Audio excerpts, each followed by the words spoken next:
What's up, guys? I got my 2012 Chrysler Town & Country with the 3.6 in it. I was out driving around yesterday and the check engine light decided to pay me a visit. Code was P0018. It's for the crankshaft position. So today we are gonna swap out the sensors for it. It's either got to be, so I mean, from the research I've done, it's either got to be those sensors or it's something to do with the timing on the vehicle. Honestly, with how old this thing is, if it ends up being a timing issue, it might be time just to retire this vehicle and get something different. That's just my situation personally on this thing. But yeah, we're gonna get in to replacing these two sensors here. All right, so I ain't done nothing yet except take the cover off the front, or the top I should say. But here's one of the sensors. The second one is right there. It don't really look like too bad of a job, so we'll kind of get in here and see. We're going to take off the air box. There's these screws to get this intake off. One there, one there, one there. Hell, yep, a few in the back. We're going to take those off. So start with the air box, disconnect these hoses. I'll kind of just be recording as I do it so you guys can see, and yeah, we'll just see how it goes.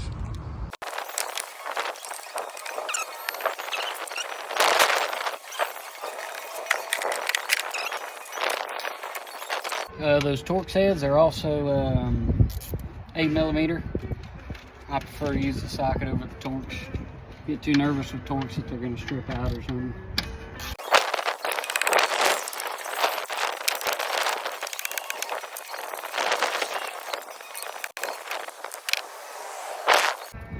As you can tell, we've already kind of been in here. A lot of these clips and stuff are loose. Kind of pop right off.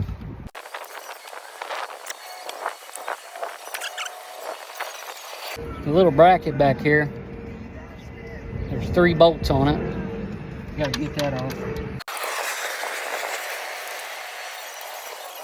Of course, the 3rd bolt on here is bigger than the other 2.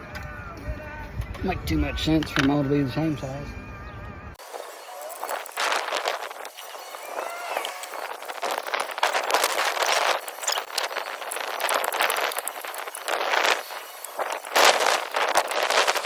That pops right off. Looks like we got 2 nuts under this hose. It's holding it on as well, right up here by where my hand is. Pop him off.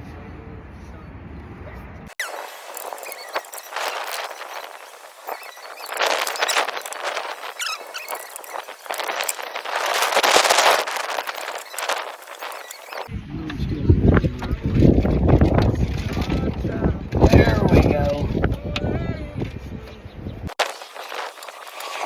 That's the hardest part of this job. It's kind of, not too long ago I had to replace the oil filter housing and the oil cooler. That was a whole thing in itself. Take this off and then you get to that. That's why everything's kind of hard to loosen kind of off pretty easy.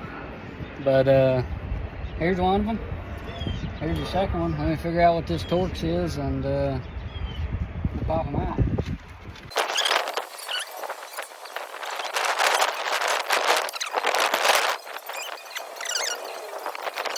T30, that's what it is.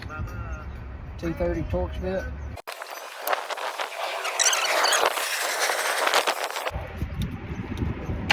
Oh, came out rough.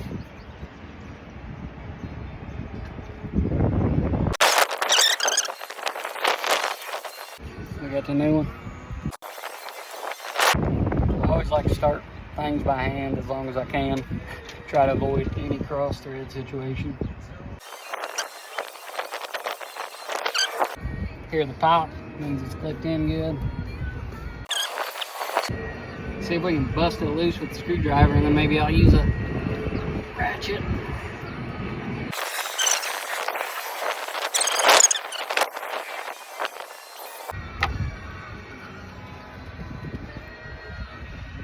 Second one kind of looks the same, but I mean, it's a sensor. You don't have to see damage for a sensor to be bad. Now, I just went with the Duralast brand. That's just all they had in stock, and I wanted to get the parts and get it done today. I probably would have went with Dorman or something like that if it would have been in stock, but I use Duralast parts at work quite often and don't seem to have too many problems out of them, so let's hope we don't have any of this.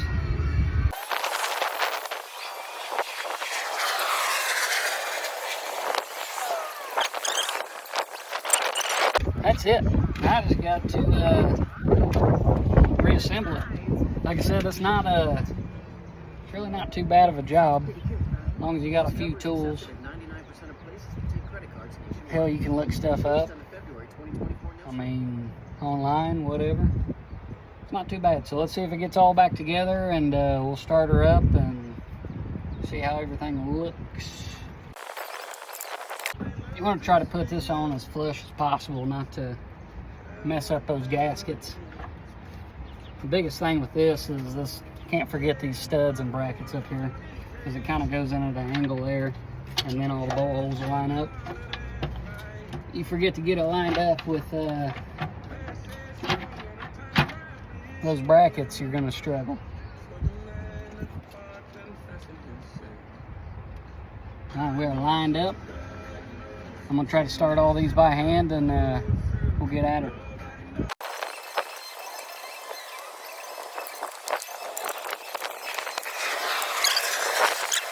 Alright, so some of these I can't get to by hand, so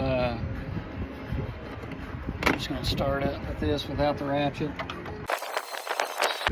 I like to, when I'm doing this and I can't just do it by hand and feel if it's not getting cross-threaded, start with going left. You'll hear that pop. Start going right again. That way you just know it's not cross-threaded.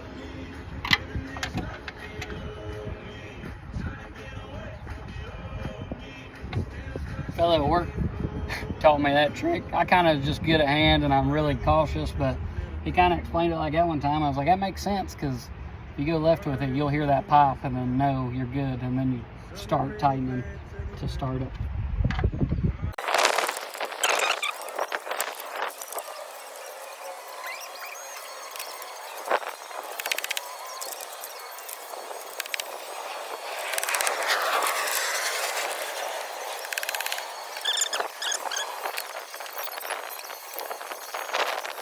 Getting the bracket put back on there.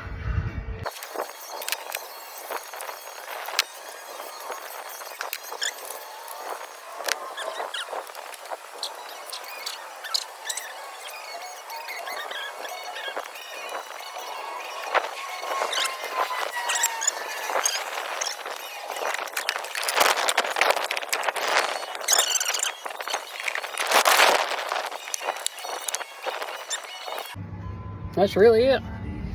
I mean, it's pretty straightforward. Yeah, hopefully this helps somebody figure it out if they have the same problem. I know when I first saw the code, I tried to look up this specific engine. There's a few videos, but nothing was very, like, usually you can hop on YouTube or wherever you want to go and find the answer real quick. I wasn't really able to do that on this one. So, yeah, I just figured I'd try to make a video on it. Luckily, since I am a mechanic on my day job, I have the resources to figure out how to get this done, and I'm already pretty familiar with this engine and kind of tearing down into it. So all right, we got that all wrapped up. Let's go ahead and start it, see if this check engine light's still on, see if we got any issues real quick.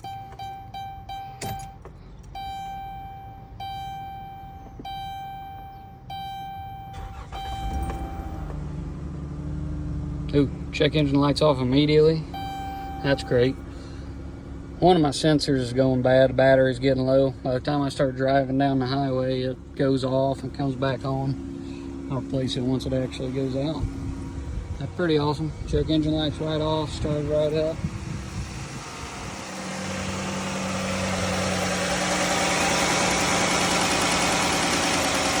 all this oil residue you see is from when I replaced that oil cooler. It was a mess. You pull that thing out and coolant oil goes everywhere. The oil filter housing. Yeah, everything seems to be working great. My plan's to try to start posting some mechanic content here and there when I can. Might not be the best at shooting the videos or editing the videos, but at least get it out there. Maybe I'll get better with time.